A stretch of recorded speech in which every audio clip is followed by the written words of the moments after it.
আসসালামু আলাইকুম।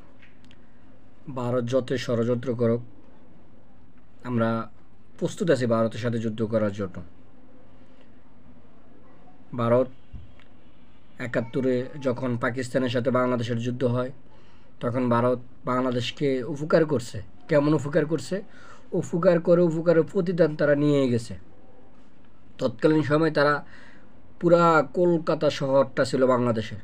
পুরা কলকাতার শহরটা তারা নিয়ে গেছে। পুরা কলকাতা তারা নিয়ে গেছে।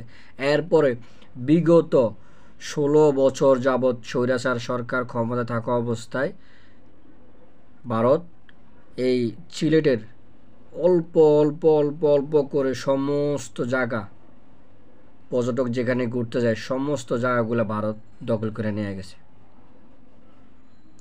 অতএব ভারতকে আর কোনো রকমের সুযোগ দেওয়া যাবে না। ভারতকে আর কোনো ধরনের সুযোগ দেওয়া যাবে না। ভারত অনেক সুযোগ পাইছে। হাসিনার ক্ষমতা থাকা অবস্থায় ভারত অনেক সুবিধা পাইছে। আর কোনো ধরনের সুবিধা ভারতকে দেওয়া যাবে না। আমরা সম্পূর্ণভাবে প্রস্তুত ইনশাআল্লাহ। আমরা বাংলাদেশের সমস্ত ধরনের মানুষ আমরা প্রস্তুত আছি। ভারতকে আর কোনোভাবে ছাড় দেওয়া যাবে না। ভারতকে আর কোনোভাবে ছাড় দেওয়া যাবে না। প্রয়োজনে আমরা কলকাতাকে আমরা বাংলাদেশে নিয়ে আসবো ইনশাআল্লাহ। তারা এখন স্লোগান দেয়, চট্টগ্রাম চাই, নোয়াখালী চাই, কুমিল্লা চাই। তোকে বাপের? এই কুমিল্লা চট্টগ্রামকে তোকে বাপের?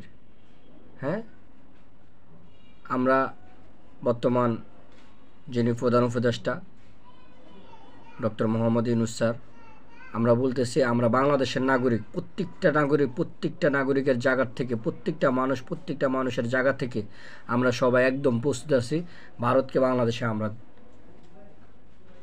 আর ভারত বাংলাদেশের উপরে আর কোনো রকমভাবে জুলুম অত্যাচার যেন না করে। আমরা সমস্ত মানুষ প্রস্তুত আছি ভারতের সাথে যুদ্ধ করার জন্য। আপনি যুদ্ধ ডাক দেবেন, আমরা প্রস্তুত আছি ইনশাআল্লাহ। আমরা যুদ্ধ করতে আমরা রাজি। ভারতকে আমরা বাংলাদেশকে নিয়ে ভারত কটূক্তি করার সাহস আমরা আর দেব না। আমরা বাংলাদেশের মানুষ। ভারত ভাবছে বাংলাদেশের মানুষকে ভারতে ট্রিটমেন্ট করতে দিবে না, চিকিৎসা করতে দিবে না, বাংলাদেশের মানুষের অনেক লস হয়ে যাবে। আরে মিয়া, ভারতের মেডিকেলের ডাক্তাররা এখন না খেয়ে মরতেছে।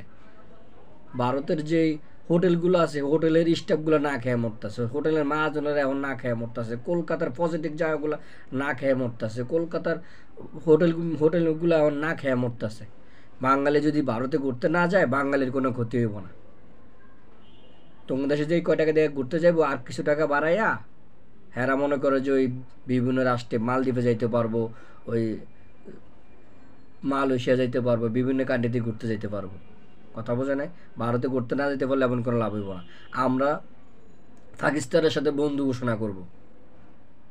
পাকিস্তানের সাথে বাংলাদেশের ভালো লেনদেন চলবে ইনশাআল্লাহ। ভারত মনে করছে বাংলাদেশ অসল হয়ে যাব না। আমরা ছোট ছোট দেশ হইতে পারি। তোমরা তো বড় দেশ হয়েছ, তো মনে করবা বড় দেশের বড় খাবার লাগে, ছোট দেশের ছোট খাবার লাগে। তোমার বড় দেশের খাবার যদি ছোট আমগে দিক থেকে না যায়, তাহলে কিন্তু তোমরা অসল। তোমরা এটা বুঝতে হবে। আমরা যে কোনোভাবে প্রস্তুত আছি, সব কিছু নিয়ে আমরা ইনশাল্লাহ প্রস্তুত আছি। আমরা ভারতকে এই বাংলাদেশের কোনো ইঞ্চি জায়গা দখল করে নেওয়ার সুযোগ দিব না ইনশাআল্লাহ। ভারত যেন বাংলাদেশের দিকে বাঁকা নজরে না তাকায়। ভারতেরও যে একটা আছে না, কুলাঙ্গার আছে একটা টেলিভিশনে, বাংলাদেশ থাকবে, বাংলাদেশে তোর বাপের হইব। এই বেটা তোরা প্রয়োজনে ভারতকে শাসন করবো। আমরা প্রয়োজনে ভারতকে শাসন করব। ভারতকে বাংলাদেশের মানুষ শাসন করবে। পুরা কলকাতা নিয়ে আসবো যদি আমাদেরকে ডাক দেয়। পুরা কলকাতা নিয়ে আসবো। বাংলাদেশ নিয়ে স্বপ্ন দেখো। বাংলাদেশ নিয়ে যাইবা, কুমিল্লা নিয়ে যাইবা, চট্টগ্রাম নিয়ে যাইবা না। বাংলাদেশের ইঞ্চি জায়গা নিতে পারবো। প্রয়োজনে সিলেটের যতটুকু জায়গা দখল করছো প্রত্যেকটা জায়গা আমরা নিয়ে আসবো। পুরা কলকাতাটা আমরা নিয়ে আসবো বাংলাদেশে। আমরা পুরো কলকাতা নিয়ে আসবো ইনশাআল্লাহ। বাংলাদেশের সমস্ত মানুষ ঐক্যজোট হয়ে ইনশাআল্লাহ দেশের জন্য আমরা জীবন দিব প্রয়োজনে। পাকিস্তানের সাথে কি যুদ্ধ হয়েছে? পাকিস্তানের সাথে কিসের যুদ্ধ হয়েছে? যুদ্ধ হবে ভারতের সাথে, ভারতের সাথে যুদ্ধ হবে ইনশাআল্লাহ। ভারত দেখবে, ভারত বুঝতে পারবে যে বাঙালি কি জিনিস। ভারতের সরকার এখনো বোঝে নাই, ভারতের জনগণ এখনো বোঝে নাই। ভারতের সব মানুষ তো আর খারাপ না, সবাইকে আমি খারাপ বলতেছি না, সবাই খারাপ না। অতএব ভারতের যে মোদি, এই মোদি স্বৈরাচার ফাঁসিবাদ, এই কুলাঙ্গার যদি বাংলাদেশের দিকে বাঁকা নজরে তাকায়, কুলাঙ্গারের দুটা চোখ তুলে ফেলাম।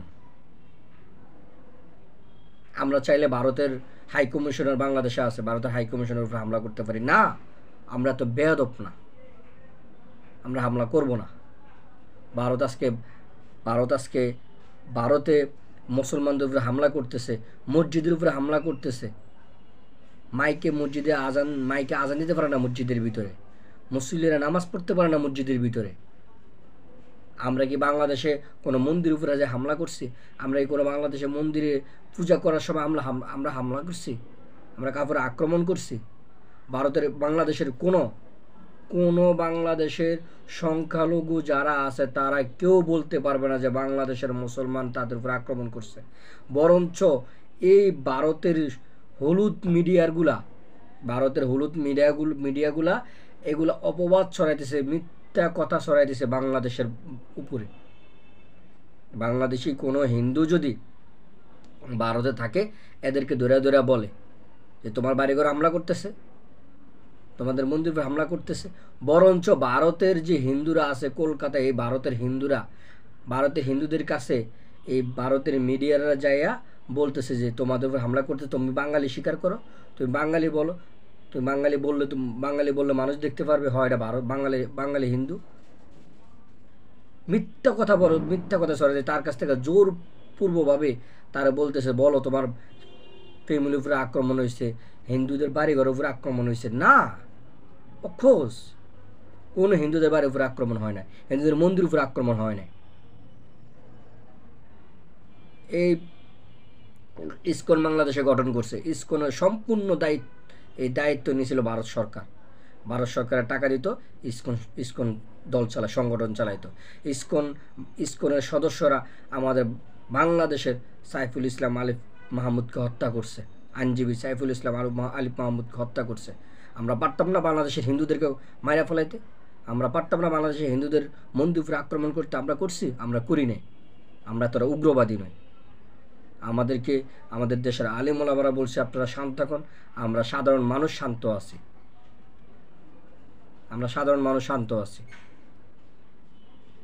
আমরা চাইলে হিন্দুদের উপরে আক্রমণ করতে পারতাম না, আমরা আক্রমণ করব না। এরা এই দেশের নাগরিক, এরা এই দেশে বসবাস করবে, আমরাও বসবাস করব, সবাই ভালোভাবে থাকতেছে। অতএব ভারতের জনগণ, ভারতের প্রশাসন সবাইকে হুঁশিয়ার করে দিতে চায় বাংলাদেশের সাথে লাগতে আসছো না, বাংলাদেশের সাথে লাগতে আসছো না।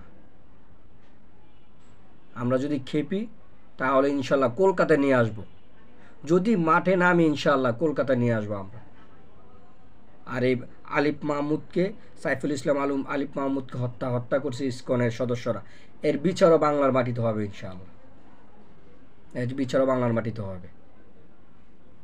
তোমরা সিলেটের পর্যটক ঘুরতে যেত, কত জায়গা তোমরা দখল করে নিয়ে গেছো। পানির ভিতরে দিয়া বাঁশ গাড়ো, পানির ভিতরে দিয়া পাথর দিয়া তোমরা আল দিয়া দাও না। এটা ভারতের জায়গা, এটা বাংলাদেশের জায়গা। একমাত্র সাহস পাইছিল স্বৈরাচার পেশিবাদ সরকার শেখ হাসিনা থাকা অবস্থায় ভারত সাহস পাইছে। তৎকালীন সময় কিচ্ছু বলা হয় নাই, শেখ হাসিনা কিচ্ছু বলে নাই যে বাংলাদেশের এইটুকুলা জায়গা দখল করে নিয়ে যেতে আসছে। আমরা যদি মাঠে নামি তাহলে ইনশাআল্লাহ পুরা ভারত দখল না করতে পারলেও কলকাতা দখল করবো, প্রয়োজনে পুরা ভারত দখল করে নিয়ে আসবো ইনশাআল্লাহ।